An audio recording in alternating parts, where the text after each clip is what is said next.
Hi, welcome to the Quipster Film Review Podcast. My name is Vince Leo. I am the author of the film review website, Quipster.net. I've been doing film reviews since 1996. I invite you to check out every one of them at my website, Quipster.net, Quipster.net. While you're there, I do encourage you to check out my other podcast that covers films of the 1980s. Specifically, it is called Around the World in 80s Movies. You can find a link to that on my website, Quipster.net.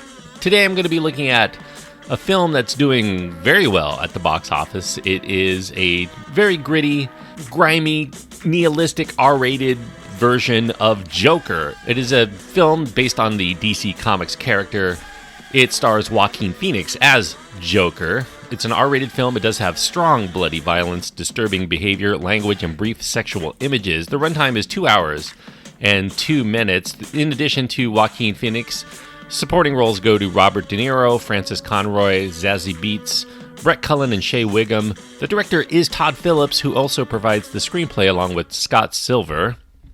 Now, this one's set in a crime-ridden Gotham City. It's sometime in the early 1980s. Joaquin Phoenix here starring as Arthur Fleck.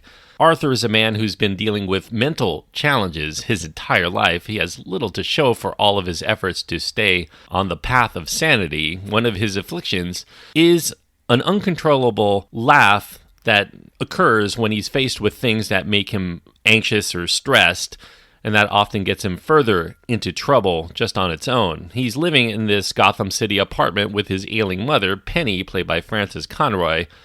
He's trying to make it on his own, either as a clown or as a stand-up comedian, on the hope that he might be able to get his path to appearing on the #1 late-night talk show, hosted by his idol, Murray Franklin, played by Robert De Niro. Even with the several medications that he's on, his afflictions often get the better of Arthur, and now he's lost his job. He's lost his therapist, his meds, and his sanity continues to be lost as well. But he soon finds that there may be a new path to getting that audience that he's been struggling to get as an entertainer when he gains notoriety as this Bernard Goetz-style subway shooter.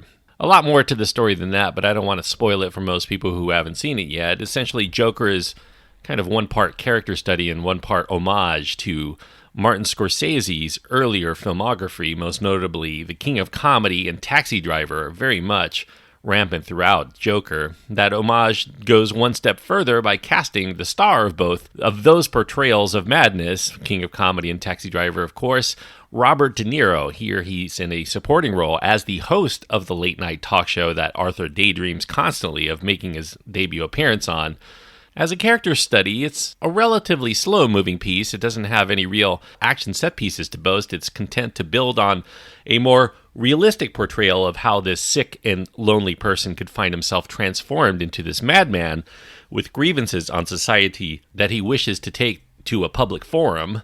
Joaquin Phoenix here delivering another mesmerizing and gutsy performance. He's full of inner pain, obvious turmoil, but with a little bit of a touch of tragedy and a lot of unpredictability that makes his the most nuanced version of the Joker yet. The palpable torment is fascinating to observe on Joaquin Phoenix's face. He reels off unnerving behavior that's both emotional and physical in its execution. And still, when you're dealing with the Joker, it is hard not to come off as a caricature rather than a fully realized character, especially within the course of just one movie. But Phoenix, I think, does about as good a job as could be done meeting the task in the middle between plausible illness and this cartoonishly malevolent, burgeoning supervillain behavior that we all associate with Joker.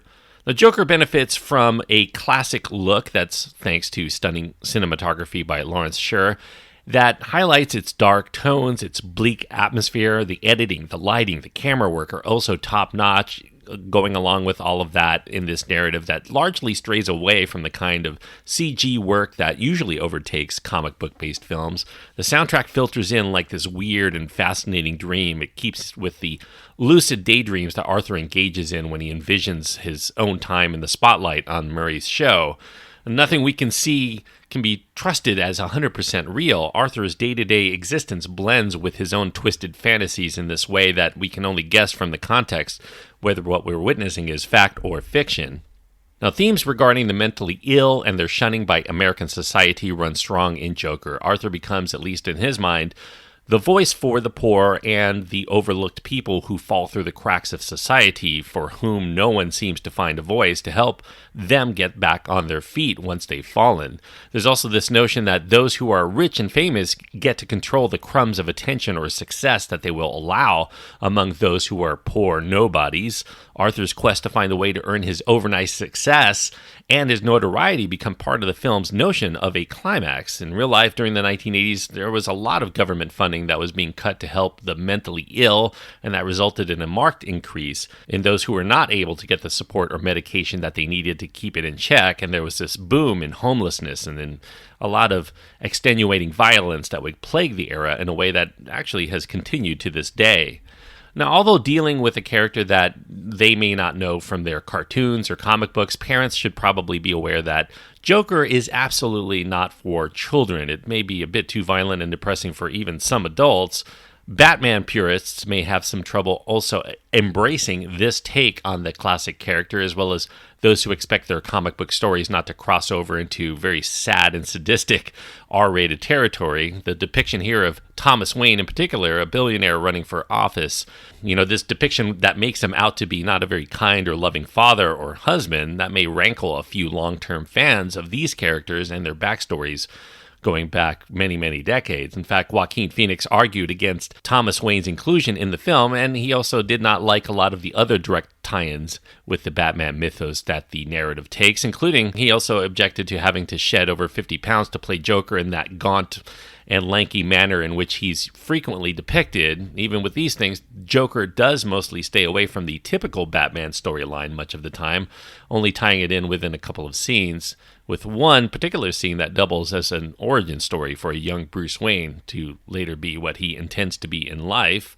Now, Joker succeeds at leaving a very lasting and discomforting impression of how a tragic life often can result in tragic outcomes for the person who experiences it, as well as those around him, in his sphere of influence. Not everyone will be in tune with Joker's delving into uncomfortable areas to find the film as a whole giving the kind of entertainment value that they want going in, but I do think that this is a case where expectations will largely dictate one's feelings by the end.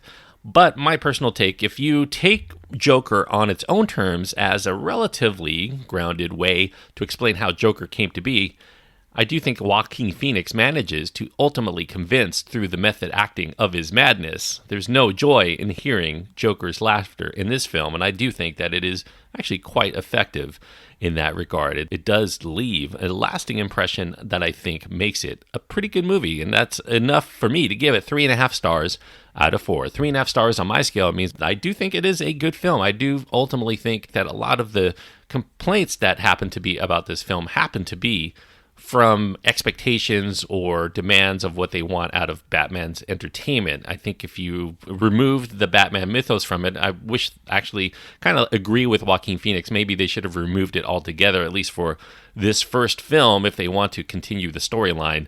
It might have been a little bit more plausible, but given that a lot of people do expect it to tie into Batman at some point, I do think that it is pretty effective stuff for the most part, and I do think that ultimately the performances here are very good, and there's some risk-taking here that I do think ultimately pays off. So 3.5 stars out of 4 is what I give Joker.